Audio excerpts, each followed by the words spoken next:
మన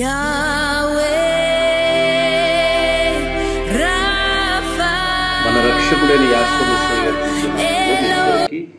నా ప్రేమపూర్వకమైన శుభాలు తెలియపరుస్తున్నా. మరొక దినాన్ని మనకి ఇచ్చినండి ఆ యావేకి మహిమ చెల్లిస్తూ ఒక పాట పాడదాం. తండ్రికి మహిమ కలుగునుగా. హల్లెలూయా, హల్లెలూయా. గట్టిగా చప్పట్లు కొడుతూ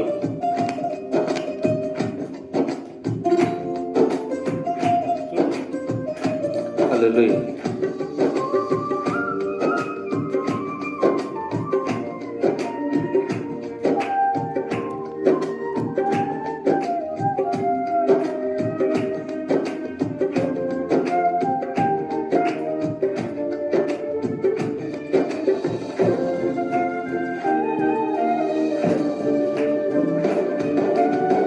నీతో గడిపే ప్రతి క్షణము ఆనంద బాష్పాలు ఆగవయ్యా. నీతో గడిపే ప్రతి క్షణము ఆనంద బాష్పాలు ఆగవయ్యా.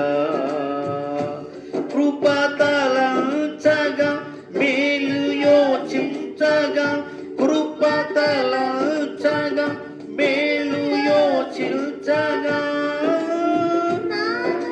నాగలమాగదు స్తుతించగా, నిన్ను కీర్తించగా. మెస్సయ్యా, మెస్సయ్యా, నా మెస్సయ్యా, మెస్సయ్యా, మెస్సయ్యా, నా మెస్సయ్యా, మెస్సయ్యా, మెస్సయ్యా, నా మెస్సయ్యా. నీతో గడిపే ప్రతి క్షణమో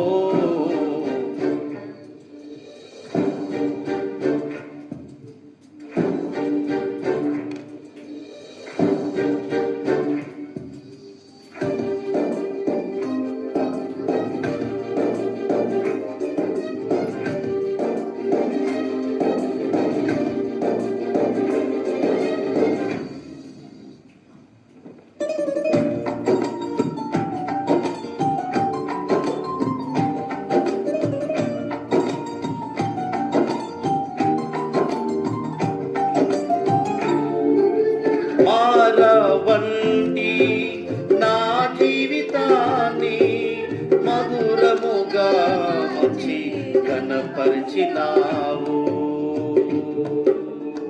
మారవండి నా జీవితాన్ని మధురముగా మార్చి కనపరిచినావు. నా ప్రేమ చేత కాదు, నీవు నన్ను ప్రేమించి, నా ప్రేమ చేత కాదు, నీవు నన్ను ప్రేమించి, రక్తాన్ని చిందించి నన్ను రక్షించావు. రక్తాన్ని చిందించి నన్ను రక్షించావు. మెస్సయ్యా, మెస్సయ్యా, నా మెస్సయ్యా, మెస్సయ్యా, మెస్సయ్యా, నా మెస్సయ్యా, మెస్సయ్యా, మెస్సయ్యా, నా మెస్సయ్యా. అందరూ మెస్సయ్యా, మెస్సయ్యా, నా మెస్సయ్యా.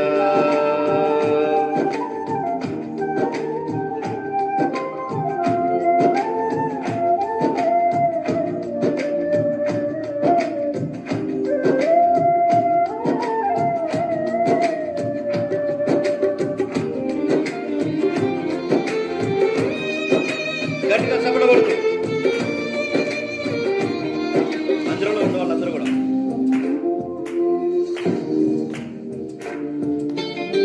గమ్యమే లేని ఓ బాటసారిని, నీతో ఉన్నాను భయం లేదన్నావు.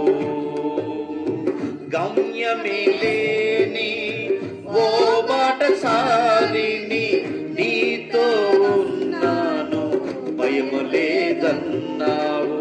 నా శక్తి చేత కాదు, నీ ఆత్మ ద్వారానే, నా శక్తి చేత కాదు, నీ ఆత్మ ద్వారానే వాగ్దానం నెరవేర్చి వారసుని చేశావు. వాగ్దానం నెరవేర్చి వారసుని చేశావు. మెస్సయ్యా మెస్సయ్యా నా మెస్సయ్యా, మెస్సయ్యా మెస్సయ్యా నా మెస్సయ్యా. నీతో గడిపే ప్రతి క్షణము ఆనంద బాష్పాలు ఆగవయ్యా. నీతో గడిపే ప్రతి క్షణము ఆనంద బాష్పాలు ఆగవయ్యా. కృపతలంచగా మేలు యోచించగా, కృపతలంచగా మేలు యోచించగా, నాగలమాగదు స్తుతించగా, నిన్ను కీర్తించగా. మెస్సయ్యా మెస్సయ్యా నా మెస్సయ్యా, మెస్సయ్యా మెస్సయ్యా నా మెస్సయ్యా, మెస్సయ్యా మెస్సయ్యా నా మెస్సయ్యా, మెస్సయ్యా మెస్సయ్యా నా మెస్సయ్యా, మెస్సయ్యా మెస్సయ్యా నా మెస్సయ్యా, మెస్సయ్యా మెస్సయ్యా నా మెస్సయ్యా, మెస్సయ్యా మెస్సయ్యా నా మెస్సయ్యా, మెస్సయ్యా మెస్సయ్యా నా మెస్సయ్యా, మెస్సయ్యా మెస్సయ్యా నా మెస్సయ్యా, మెస్సయ్యా మెస్సయ్యా నా మెస్సయ్యా. ప్రాముఖ్యమైన సమయంలోకి వచ్చాం మనమందరం కూడా తండ్రి యొక్క సన్నిధిలో. పరిశుద్ధమైన దైవ గ్రంథంలో నుండి కోట్ల కంటే విలువైంది శ్రేష్టమైన గ్రంథం. ఈ గ్రంథంలో కొన్ని మాటలు మనం విందాం. తండ్రి మనకిచ్చినట్టు ఈ సమయాన్ని బట్టి ఈ వాగ్దానాలన్నీ ఈరోజు మన జీవితంలో నెరవేరును గాక. యెషయా గ్రంథం 54వ అధ్యాయం 17వ వచనంలో ఒక ఆశ్చర్యకరమైన మాట భక్తుడిని యెషయా గారు తెలియపరుస్తున్నాడు. చదువుదాం ఒకసారి. నీకు విరోధముగా రూపింపబడిన ఏ ఆయుధము వర్ధిల్లదు. హల్లెలూయా. సర్వోన్నతుని నమ్మిన పిల్లలు, ఆయన ఆరాధిస్తున్న పిల్లల్ని ఈరోజు ఏ మనిషి అయినా శిక్షించాలన్నా, ఏ వ్యక్తి అయినా ఆయన్ని ఏదైనా అనాలన్నా కానీ భయపడతారు. కనుక యావే తండ్రికి విరోధమైన రూపము ఏ రూపమైనా కానీ, ఏదైనా కానీ, ఆ ఆయుధము కానివ్వండి, మనుషులు కానివ్వండి, సైన్యం కానివ్వండి, ఏది వర్ధిల్లదు. గట్టిగా స్తోత్రం చెప్దామా. ఆయన యొక్క దృష్టి, యావే యొక్క సన్నిధిలో యావే యొక్క దృష్టి నిజంగా ఆయన బిడ్డలను, ఆయనకి విరోధంగా ఏ తప్పు చేసినా, ఆయన బిడ్డలు కానివ్వండి, ఏరే బిడ్డలు కానీ ఏం చేసినా అది వర్ధిల్లదు అని లేఖనాలు తెలియపరుస్తూ ఉంది. మరొక కీర్తన గ్రంథం 91వ అధ్యాయం 10వ వచనంలో ఒక ఆశ్చర్యకరమైన మాట ఉంది. చదువుదాం. నీకు అపాయమేమీ రాదు, ఏ తెగులు నీ గుడారము సమీపించదు అని రాయబడింది. విరోధంగా చేసిన పాపం ఏది వర్ధిల్లదు కానీ ఆయన ఒప్పుకొని కప్పుకోకుండా ఒప్పుకున్నవాడు వర్ధిల్లదు అని రాయబడింది. కనుక ఇప్పుడు నీ గుడారమునకు ఏ తెగులు తగలకుండా ఆయన కాపుదలిచ్చి కాపాడుతారని ఈ కీర్తనకారుడు ద్వారా మనం తెలుసుకుంటున్నాం. యెషయా గ్రంథం 58వ అధ్యాయం 8వ వచనంలో నీ ఎలుగు ఏకు సుక్కువలే ఉదయించును, స్వస్థ నీకు శీఘ్రంగా నీకు కలుగును లభించును రాయబడింది. ఈరోజు మనకి ఏ తెగులు తగలకుండా యావే తను మనకు కాపాడారు.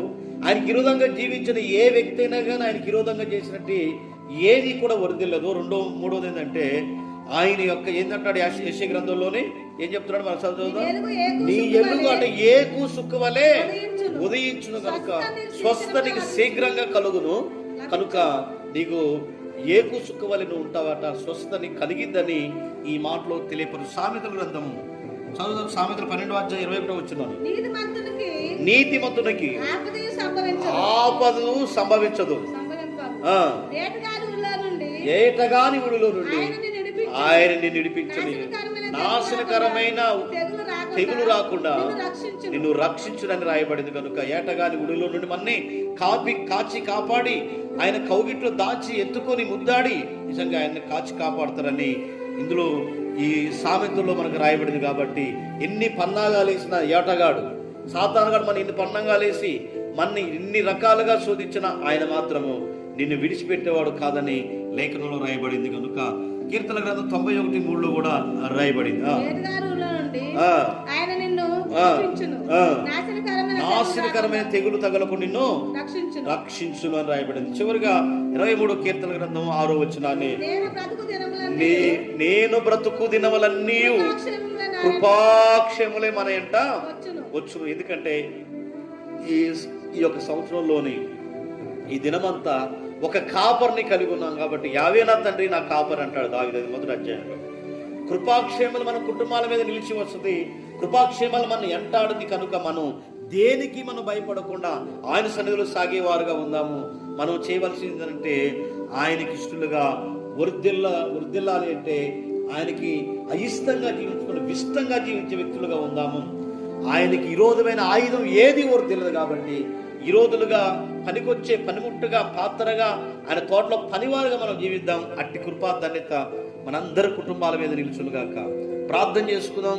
కృప కలిగిన తండ్రి, సర్వోన్నతుడా, ఈ లైవ్లో వీక్షిస్తున్న ప్రతి కుటుంబాన్ని దర్శించండి అయ్యా. ఈ దినమంతా ఈ వాగ్దానాలను ఎవరవేసుకుంటూ ముందుకు సాగే కృప దైవమని, నీతో గడిపే సమయం తండ్రి విలువైందని నీ లేఖనాల్లో రాయబడింది కనుకనైనా నీకు విరోధంగా జీవించుకుని నేను అత్తుకుని నీ ఒళ్ళో అయ్యా మేము జీవించినట్లు నేను ఒక కుమారుడు తండ్రిని ఎలా అత్తుకురునో అలాగనే తండ్రి మేము కూడా నీ ఒళ్ళో అయ్యా అత్తుకునే కృప దయచేస్తారని, కార్యక్రమాన్ని ఎందరైతే వీక్షించారో వారందరినీ ఆశీర్వదించి కృపతో నింపుతారని యాశ్వరక్షకుడు నామం ద్వారా అడిగి వేడుకున్నాం తండ్రి. అలాగే జరుగునుగాక. ఈ కార్యక్రమాన్ని ఇంతవరకు వీక్షించిన మీ అందరికీ నా ప్రేమపూర్వకమైన శుభాలు తెలియపరుస్తున్నాను. అందరికీ హృదయపూర్వకమైన షాలో. ఈ కార్యక్రమాన్ని సబ్స్క్రైబ్ చేయండి, లైక్ చేయండి, అనేకులకు తెలియపరచండి. ప్రతిరోజు మానవుడు చూస్తున్న మీ అందరికీ నా ప్రేమపూర్వకమైన శుభాలు. షాలోమ్ అండి.